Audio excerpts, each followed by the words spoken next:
Damos início a mais um programa Anatomia do Poder, que toda semana vai ao lar dos brasileiros de todos os estados do Brasil, para mostrar o que é o poder público e privado por dentro e por fora. Hoje trazemos um professor da Academia da Polícia Federal, Dr. Guilherme, que foi delegado aposentado e um grande conhecedor não só da própria instituição, da própria corporação, mas também um grande conhecedor de direito envolvendo o papel das forças de segurança pública dentro do sistema constitucional brasileiro. Hoje vamos falar um pouco sobre a instituição, sobre a importância da Polícia Federal, sobre o papel que exerce na realidade brasileira da atualidade, o que nós devemos por esse trabalho de moralização do país, em que a Polícia Federal tem relevante importância, tem um papel extraordinário e, a meu ver, a sua importância decorre da própria autonomia que a instituição deve ter. Vamos falar um pouco sobre as relações nem sempre muito tranquilas entre a instituição dos delegados de polícia com o Ministério Público e o apoio que tem recebido da Ordem dos Advogados, dos conselhos, daqueles que são professores de direito nessa área, no sentido de uma autonomia absoluta, ao presidir os inquéritos policiais, de terem autonomia absoluta. E tenho defendido eu, sem que o Ministério Público, que é parte e não pode presidir, venha presidir, de acordo com o parágrafo 4º do artigo 144 da Constituição. Vamos falar sobre tudo isso. Sobre uma autonomia que eu entendo que existe desde 88 e que a lei que hoje está sendo contestada pelo Ministério Público no Supremo Tribunal Federal não pode ser considerada inconstitucional por dizer que cabe ao delegado de polícia exclusivamente a presidência de um inquérito policial. Mestre Guilherme, muito obrigado por sua presença e vamos falar um pouco já sobre esse papel institucional do delegado de polícia, tanto a civil dos estados quanto a Polícia Federal. Perfeito. Muitíssimo obrigado, antes de mais nada, pelo convite tão amável, professor Visgandra. Eu sou um fã do senhor desde a época da universidade, assistia sempre os programas do senhor, as colocações do senhor, estudei pelos livros do senhor e tenho um grande apreço por toda a sua produção acadêmica e é uma grande honra para a Polícia Federal também tê-lo como um dos apresentadores de alguns dos nossos livros, fazendo as introduções e sempre participando e colaborando com a Polícia Federal na difusão do conhecimento da Polícia Federal, que é muito importante. Primeiro eu gostaria de tratar sobre um ponto fundamental, que é o papel do delegado de polícia. O delegado de polícia é uma autoridade pública com uma característica jurisdicional, ou seja, de dizer o direito ao fato concreto. Quando uma pessoa presa é apresentada ao delegado de polícia, cabe a ele dizer se essa pessoa se manterá presa ou não. Ele ratifica ou não essa prisão em flagrante. Tanto que o Pacto de São José da Costa Rica, um pacto que cuida de direitos humanos, faz essa previsão expressa no seu artigo 7º, ou seja, compete ao delegado de polícia estabelecer ali, naquele momento, se aquela pessoa deve ou não ser presa. Compete ao delegado de polícia também arbitrar fiança. São atividades jurisdicionais de proteção e de defesa dos direitos da sociedade, mas também dos direitos do preso, da pessoa presa, desses direitos individuais dela. Tanto que, no momento da prisão, a Polícia Federal ela tem como norma ser expedido um documento fundamental, que é o Termo de Ciência de Garantias Constitucionais, ou seja, naquele momento, a pessoa presa, conduzida à autoridade policial, ela toma ciência do que ela deve fazer, quais os procedimentos a serem adotados, advogado, comunicar a prisão à família, o direito de permanecer calado, e aí é feito o procedimento de prisão em flagrante, o auto de prisão em flagrante, quer dizer, é uma atividade jurisdicional. E essa atividade jurisdicional ela se materializa através do inquérito policial.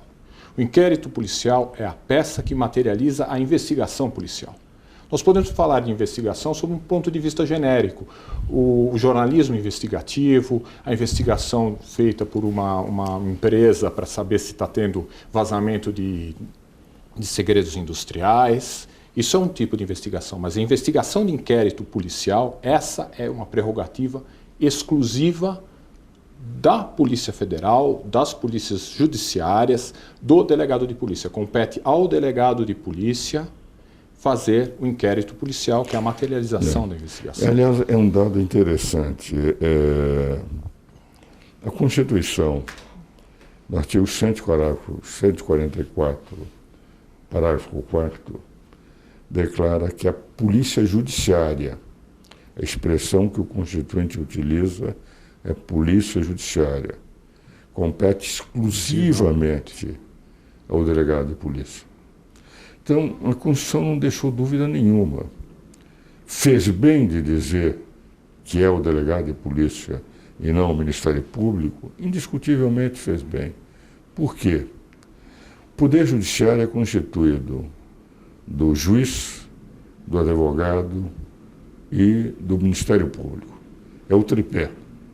Nós temos os artigos 126, 127 a 135, as duas funções essenciais à administração da justiça, que é o Ministério Público, 127 ao 132, e a advocacia, do 133 ao 135. As duas funções essenciais da administração da justiça se concentram no Poder Judiciário, que tem dos artigos 92 a 126 a definição de todo o Poder Judiciário, os tribunais superiores, os tribunais regionais, as diversas áreas de atuação, os direitos e garantias da magistratura. Ora, se as funções essenciais são advogado e Ministério Público, como admitir que a Polícia Judiciária, isto é, que é o vestíbulo do processo judiciário?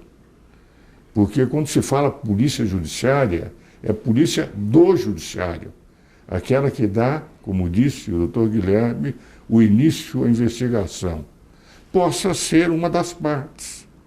Como é que o Ministério Público, a advocacia, poderia ser Polícia Judiciária? Por isso é que a Constituição fala exclusivamente ao delegado de polícia.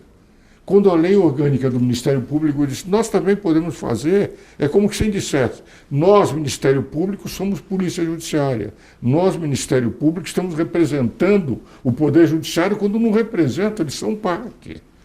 É relevante o papel do Ministério Público? Relevantíssimo. Mas são parte.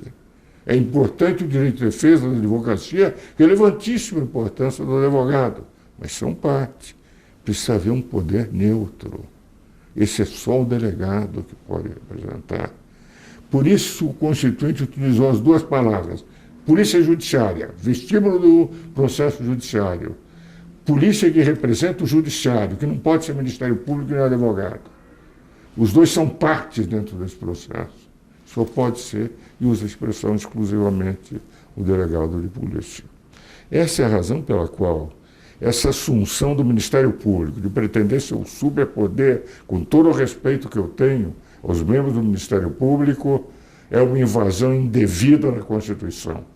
Por isso defendi a PEC 37, que eu achava desnecessária. Porque a PEC 37 que produz o que está no 154, parágrafo 4º. E mais do que isso, a lei que hoje define essa exclusividade, que o Ministério Público está contestando no Supremo, para a qual eu dei um parecer à Polícia Federal, dizendo que não pode o Ministério Público exercer funções próprias da polícia, me parece que é uma lei que define claramente, muito antes da PEC 37, quais são as funções da Polícia Federal. Eu digo isso porque a tranquilidade da sociedade é ter um poder neutro. E é o delegado de polícia que é o poder neutro no vestíbulo do processo. por isso é que usam polícia do judiciário. É difícil ver um membro do Ministério Público ser polícia judiciária. Como é que ele vai poder, sendo parte, representar? Ele pode, por exemplo, pela lei, pela Constituição, examinar e controlar a polícia no que diz respeito à ética da polícia, que é função, aliás, dele em relação a toda a sociedade. Mas só isso. Externo. Só isso. Mas é função também em relação a toda a sociedade, Perfeito. ao poder público. Sem problema. Não é só para a polícia. Agora, essa posição do doutor Guilherme é minha posição também de defesa intransigente. E digo em todos os ambientes, inclusive com membros do Ministério Público. Os senhores querem ter poderes que a Constituição não lhe deu. E isso é inconstitucional. Perfeito. Eu quero ponderar só rapidamente um detalhe fundamental. O esclarecimento do inquérito policial, quando se comprova que a pessoa não cometeu o crime ou a pessoa é inocente, ou seja, o primeiro momento de defesa do arguido no inquérito policial, isso é um esclarecimento, porque você comprovou ali que não existe o crime ou que a pessoa não deve responder por aquele crime e faz um relatório no sentido de ser arquivado aquele procedimento, ele já é uma peça fundamental de defesa. É uma peça fundamental de defesa que nos procedimentos de investigação criminal conduzidos pelo Ministério Público não é possível ser realizada. Eu vou além em dois aspectos do procedimento de investigação criminal conduzido pelo Ministério Público. Primeiro, eles fazem tramitação direta de documentações, pedem provas sem o conhecimento da defesa e sem o contraditório.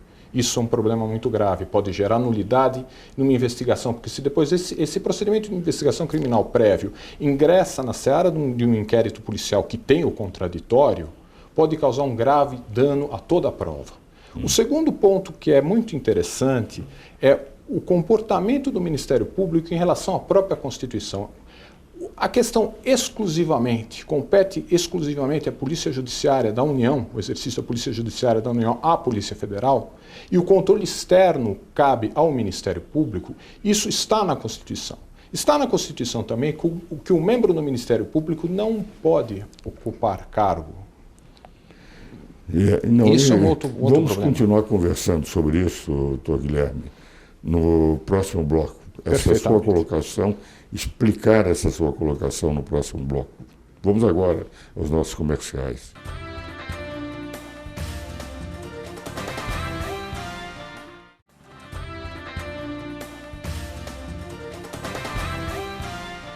Damos continuidade ao programa Anatomia do Poder, hoje entrevistando meu caríssimo amigo doutor Guilherme, delegado da Polícia Federal e professor da escola da Academia da Polícia Federal. E, como eu faço em todos os programas, eu ofereço princípios constitucionais relevantes do Conselho Superior de Direito da FEComércio, com alguns dos nossos conselheiros, Manuel Gonçalves Ferreira Filho, Ivete Senise e outros que pertencem ao Conselho Superior de Direito, e que se discute os principais princípios da Constituição. Por isso, como hoje se multiplicam princípios que aparecem a todo momento, nós resolvemos dar o título de princípios constitucionais relevantes. São aqueles que estão expressamente na Constituição e não decorrente de interpretações extensivas da Constituição. Perfeito. Perfeito, muito grato. Então aproveito a oportunidade também para passar às mãos do senhor a revista Brasileira de Ciências Policiais da Academia da Polícia Federal. É uma edição feita pela Escola Superior da Polícia Federal que contempla uma matéria sobre os principais temas da Polícia Federal, os temas de relevância para a Polícia Federal. Agora, no mês que vem, nós vamos lançar a revista de Polícia Judiciária, destinada exclusivamente a abordar temas de Polícia Judiciária. O senhor está eternamente convidado e sempre convidado a participar do Conselho Científico também da nossa academia e também participar das publicações. Eu agradeço muito, gratíssimo. Doutor Guilherme, nós estamos conversando no bloco anterior, sobre esse papel institucional do Ministério Público, que tem o controle externo, aos 129, de dar essa possibilidade, mas não poder ele assumir a investigação policial, porque claramente a Constituição proíbe. E nessa função de autonomia da Polícia Federal é que eu vejo a grande importância que a Polícia Federal adquiriu nos últimos anos. Hoje, a sociedade por inteiro tem absoluta noção, absoluta consciência da importância desse processo de moralização dos costumes políticos que a Polícia Federal tem tido nas suas investigações, nos seus processos, e a Lava Jato passou a ser uma espécie de símbolo do que seja uma reformulação de costumes políticos do Brasil no que diz respeito à moralidade. Como é que nós conversamos sobre isso? Porque eu o interrompi na sua exposição anterior, porque estávamos no fim do prazo do tempo daquele bloco. O tempo é sempre um inimigo nos meus programas. E eu quero que o senhor continue o seu pensamento. Justamente, eu vou retomar rapidamente uma questão que o Ministério Público ele tem o controle externo da polícia, não o controle interno. O controle externo ele é exercido também pelo Poder Judiciário, que recebe o inquérito policial e também faz uma apreciação, e é também feito pelo advogado da parte, que também está acompanhando todo o andamento do inquérito policial e também pode pedir provas, pedir diligências, requisitar diligências. Isso é uma coisa comum nos inquéritos da Polícia Federal, nos inquéritos de Polícia Judiciária, porque ele está submetido ao contraditório. O que eu acredito que macule aí essa questão do controle externo do Ministério Público é a proximidade do Ministério Público com os órgãos do Poder Executivo, ou seja, a nomeação de membros do Ministério Público para compor secretarias de segurança pública, para compor secretarias de Estado. Isso é uma coisa que é contrária à Constituição e mesmo a interpretação que eles adotam, que para quem ingressou antes da Constituição poderia, eu discordo veementemente disso. Já teve debate sobre isso. O Conselho Superior do Ministério Público ele é reticente em reinserir esse tema no contexto, isso daí acaba prejudicando. O ideal seria nós temos um Conselho Superior das Polícias Judiciárias, composto pela OAB, pelo Poder Judiciário, pelo Ministério Público, para exercer efetivamente esse controle. Isso seria uma providência muito salutar. Outra providência salutar é a questão da autonomia da Polícia Federal. A Polícia Judiciária é um elo que muitas vezes não tem a autonomia necessária que tem, por exemplo, um Tribunal de Contas. O Tribunal de Contas tem autonomia desde Rui Barbosa, é uma autonomia institucional, é um poder forte. O Poder Judiciário e o Ministério Público têm autonomia, mas a corrente que liga o processo administrativo, jurisdicionaliza isso, transforma isso num processo penal, através do inquérito policial e propõe isso para ser utilizado pelo Ministério Público na ação penal, esse ente ele tem que ter também essa prerrogativa de ter uma autonomia funcional, administrativa e financeira. Porque senão fica muito difícil. A autonomia financeira é importante porque senão nós recebemos, por exemplo, hipoteticamente falando, o governo pode querer não querer dar determinada condução para a Polícia Federal e destinar a verba, vamos então destinar 80% do orçamento da Polícia Federal para o combate do narcotráfico e não do combate à corrupção, ou então destinar 60% para cá, 80% para lá. Então essa autonomia ela é fundamental, porque senão esse elo que liga os processos administrativos, a investigação ao judiciário, ele fica muito enfraquecido. Agora, eu também plenamente de acordo. E tenho a impressão que nessa ação direta de inconstitucionalidade que o Ministério Público entrou contra a lei, foi aprovado, não me lembro o número, mas foi aprovado pouco antes da década de 37 ser rejeitada. A impressão que eu tenho, o Supremo definindo os limites e dando pela inconstitucionalidade da lei e não dando o provimento à ação, que está parada lá no Supremo Tribunal Federal, desde a discussão da PEC 37, vai exatamente fazer com que prevaleça essa interpretação, que é sua e minha, dos limites de atuação do Ministério Público. É interessante o seguinte: hoje, o Ministério Público apresentou que é um elemento indiscutivelmente brilhante, esse jovem que está dirigindo a Lava Jato e que fez mestrado em Harvard, o que demonstra valor pessoal. Mas analisar o direito penal à luz de que a prova razoável, a dúvida é a favor do Ministério Público e não a favor do réu, quando toda a doutrina mundial é que, na dúvida, sempre é o réu beneficiado, e por uma razão muito simples, é para que não haja uma injustiça, porque todo o processo penal, doutor Guilherme, não é um processo de defesa da sociedade. O processo penal é um processo de defesa do acusado. Do acusado, perfeitamente. Só existe direito processual penal porque, se a sociedade fizesse justiça com as próprias mãos, nós teríamos linchamentos em todo momento, em todas as cidades do Brasil. O processo é feito, e por isso o princípio da indúvia pro réu. Então a prova tem que ser os indícios, mas não apenas como ele defendeu, que são garantidores aqueles que a prova, mesmo que não seja uma prova contundente, uma prova, entende, que convença, isso traz uma intranquilidade. Ora, quando o Ministério Público, com esta mentalidade, assume um inquérito policial em que o investigador, o delegado, não o investigador, o delegado de polícia, tem o papel de ser tão imparcial quanto o juiz, porque o juiz é necessariamente imparcial.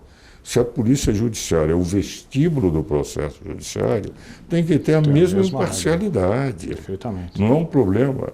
Uma vez eu discuti a PEC 37 com membros do Ministério Público, e eu disse, não, mas nós temos o direito, como é que é a polícia? Eu disse, por uma razão muito simples. Na dúvida, vocês não são obrigados a acusar? Somos. Como é que aquele que, na dúvida, é obrigado a acusar, pode investigar ou presidir com imparcialidade o que o delegado pode fazer? O delegado não está comprometido com nenhuma das partes. O delegado está comprometido com a verdade. Perfeito. O Ministério Público, na dúvida, é obrigado a acusar. Então, esta é a razão fundamental que leva o Constituinte a ter colocado a Constituição, a exclusividade para os senhores. Esse é o ponto central. Na dúvida, o Ministério Público deve denunciar. Porque senão corre o risco de ser responsabilizado perante. Mas o delegado de polícia, na dúvida, deve investigar. Eu trabalhei com corregedoria, eu trabalhei na corregedoria da Polícia Civil, trabalhei na corregedoria da Polícia Federal, e a gente trabalhava sempre com redundância. Inquéritos de grande importância, a gente trabalha com redundância de provas. Tanto é que muitas das vezes eu ouvia do advogado de defesa, puxa, mas precisava investigar tanta prova? Precisa sim, porque a gente tem que dar a garantia do que aconteceu dentro do princípio da verdade real, da verdade processual. Agora, investigar não é acusar. Não é acusar, é neutro. É neutro. A função é investigar para conhecer a verdade. Para conhecer a verdade e provar até a inocência. O Ministério Público é obrigado a acusar para verificar se acontece, se há algum mais. Aí está a grande diferença entre a imparcialidade do delegado, que tem que investigar a saciedade, a exaustão, e o Ministério Público, que, na dúvida, é obrigado a acusar. Por essa razão, foi sábio o Constituinte em dizer que a polícia do Judiciário, do Poder Judiciário, que faz com que o vestíbulo do processo penal comece na investigação policial, tenha um juiz imparcial. Que o delegado é o pré-juiz, é o juiz da investigação, é o presidente. E o Ministério Público e os advogados são a parte. Estamos chegando ao fim do programa, meu caro Guilherme. Realmente agradeço muito a sua presença. Eu agradeço essa oportunidade. Queria que levasse aos meus amigos da Polícia Federal, aos delegados. Eu tenho, e você deve ter visto aí nos quadros, nas minhas, enfim, quando chega a uma idade como eu cheguei, 82 anos, vai se recebendo algumas condecorações de amizade, mas algumas eu recebi da DPF e da Polícia Federal, o que muito me honra. Por isso foi um grande privilégio tê-lo aqui no meu programa, meu caro Guilherme. Eu que agradeço o convite, sobremaneira, muitíssimo obrigado pelo convite, por poder participar e poder falar um pouco mais da Polícia Federal, que é uma instituição tão importante e que eu servi na Polícia Judiciária, fiquei quase 30 anos, então foi com muito prazer, com muita alegria que eu fiquei lá.